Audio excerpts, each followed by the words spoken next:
ሰላሙ አሌይኩም ወራህመቱላህ ወበረካቱ። እንግዲህ ዛሬ አድካሚ ስራ የነበረ ወገቤ እና ውድ ቤተሰቦች እንግዲህ ሻንጣዬን አሰማምር ያለው ማለት ነው። እስኪ አሁን ልመዝነው ነው። እዚህ ጋ እንግዲህ ጫማዎች ተርፈዋል። አንድ ፌርሙስ እንትን እዚህ የዩቱቤ መስሪያ ነበረ። ይሄም ይሄን ተረፈ አትሉም እና ሻንጣዬ ይሄን ይመስላል። ተዘገጃጀ ሁላችሁ መሄድ ብቻ ነው የቀረኝ ማለት ነው። እና ይሄን ይመስላል ወዶችዬ ማለት ነው። እና ይሄ ሀገር መር እንዴት ነው የሚሄድ? ወደቀ እንዴ ተረገሙ። ከየት ነው ተወጥቀው? ተቀመጥ። ጉድ እኮ ነው ቂጥ የሌለው ሻንጣ። ተቀመጥ። እና ሻንጣ ይሄን ይመስላል ማለት ነው። እንግዲህ እስቲ ነገ አንጥቼ ሚዛን ስንት ኪሎ እንደሆነ ማወቅ እፈልጋለሁ ማለት ነው። ውድ ሀገሬ ልጆች እና አሁን እነዚህ ጫማዎች ቀሩብኝ። ኧረ ብዙ የቀነስኩት አለ አልበቃኝ አለ ማለት ነው። እና ይኸው እዚህ ጋ እንግዲህ ፌስታሉ ተሆኑ እዚህ ፌስታሉ ጋር አለኝ። ይኸው እዚህም ጋር ዱላብ ውስጥ አለ ገና። አይ እና ሁለት ፌርሙሶች ቀሩብኝ ማለት ነው። እነዚህ ሁለት ፌርሙሶች አልገባም። ሌላውን እንኳን አስገብቼው ነበረ ለማስማመር ሴትዮ ስላለች ያው አልቀረጽኩትም ማለት ነው። ውድ ሀገር ልጆች ሀገሬ ገብቼ ደግሞ የማሳያቸው ይሆናል ማለት ነው።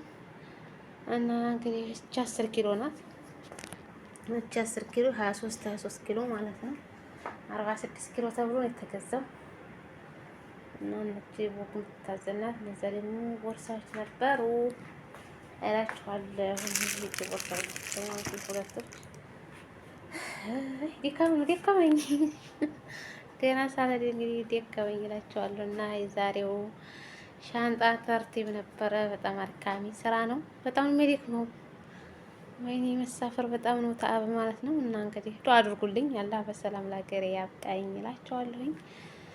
ኢንሻአላህ ትኬት ስቆርጥ ደግሞ ማሳውቃችሁ ይሆናል። ያው አሁን ምንድን መሰላችሁ ሚዛኑን ለማወቅ ሻንጣዬ ለረታተብ ብዬ ነው ማለት ነው። ምክንያቱም ወዝኑ ከታየ ያለ የሌላ ራሱ እቃ ማለት ነው። ያው ኪሎ ስንት ብር መሰላችሁ? ባለፈው እቃዬን ይዛልኝ ሄደችው ልጅ ኪሎ 45 ብር ነው ያለችኝ። አምናን 4 አመቱ ግን ጓደኛዬ በ100 ብር ነበር 1 ኪሎ ያስመዘንኩት ያለችው። 6 ኪሎ ተርፎባት 600 ብር ነበር የከፈለችው ማለት ነው። እና አሁን ላይ ቀነስ 45 ነው ብላለች ማለት ነው። አምና ላይ ማለት ነው። የኔ ጓዝ ሄዶ አምና ነው ዝንጥሩ አምና ነው እንጂ መሰለኝ አልሳሳት ማለት ነው። እና ለሱ ኪሎ 45 ብር ምናምን አልከፍልም። ታልሆነ ጥዬው ነው የምመደው። በነገራችን ላይ ሰዎች የሰጡኝን ጥያለሁ። የራሴ አዲስ ልብስ ነው የገዛሁት ማለት ነው እላችኋለሁ። እና እንግዲህ ጫማዎች ምስኪኖች እቺ እንኳን መለብሳት ናት። እቺን ለብሳታለሁ። ያቺኛት እንዴ ምንም ማስገባታለሁ። ፌርሙዙ አንዷ እንዴ ምን በገባችን ያንዱን እንኳን ስጨሆድ ያለሁ ማለት ነው። እና ይሄ ካሜራ መቀረጫ የነበረ አልገባም ማለት ሻንጣው ውስጥ ማለት ነው።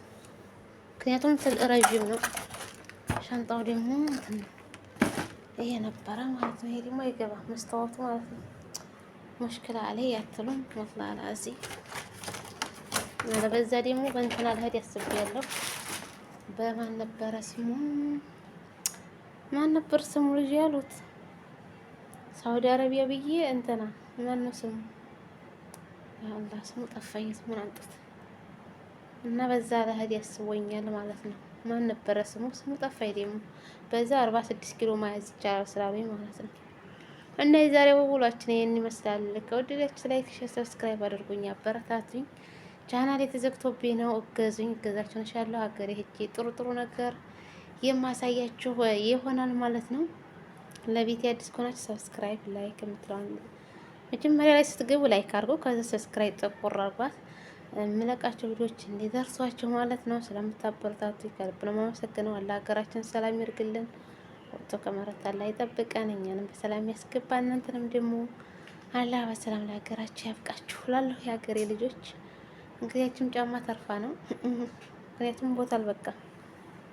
አጨናንቄ ነው የከተኩት ማለት ነው። እና ዛሬ ይህን ምሳሌ ልሰናበታችሁ። መልካም ጊዜ። አሰላሙ አለይኩም ወራህመቱላሂ ወበረካቱ። ባይ ባይ። መልካም ጊዜ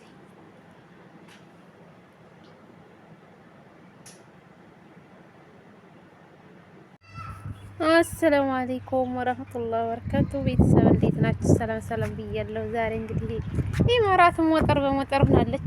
ዝናብ ነው በእኛ በቋንቋችን ወደ ሰው እንዴት ነው በውጭ ራሱ ሲያምር የምር ማሻአላህ ተባረካላ። እና እንዴት እንደሚያምር ውጭ አያችሁት? ዝናቡ በነገራችን ላይ 7 ሰዓት ነው ቆይቷል። እና እንግዲህ ሰፈራችን እችን ትመስላለች።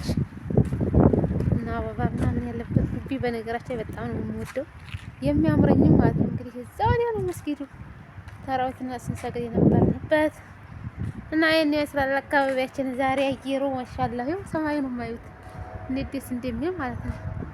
አያችሁት? አሁን ወደ ሱቅ ልንሄድ ነው፣ ሻንጣ ልንገዛ አችን ልንረትብ እላችኋለሁ ማሮቼ። እና እንዴት ነው አስተያየት? ብቻ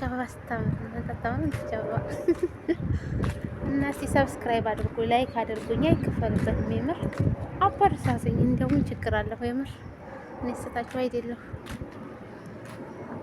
እና እንደኔ ችግር ሲገጥማችሁ ከባድ ነው ማለት ነው። የለፋችሁበት ነገር እንደዚህ አይነት ሲሆን ትንሽ ከበድ ይላል ማለት ነው። እና ብቻ አልሐምዱሊላህ ለበጎ ነው ብሎ ማለት ነው። መኪናው መጣ። አሁን ሾርጣ ይሆን መኪና ሳይ ሾርጣ ነው የሚመስለኝ ማለት ነው። እና የና አካባቢ ያንባል። አይ ዱካኔ ስራ እንሰራ ሰውር ጆው ሄሎ። እና ይሄን ይመስላል ውዶች፣ ያየሩ ሲያምር ማለት ነው። ሴትዬ ደግሞ የመቆም ሴትዬ እና ይሄን ይመስላል አየሩ ማሻአላህ ተባረካላህ ሁሉ ዳሬ ይሄን ይመስላል አካባቢያችን። ላይክ ሼር ሰብስክራይብ አድርጉኝ፣ አበረታቱኝ። አይከፈልበትም። ማርያም መጣ መኪና ልንገባ ነው። በቃ ባይ ባይ፣ መልካም ጊዜ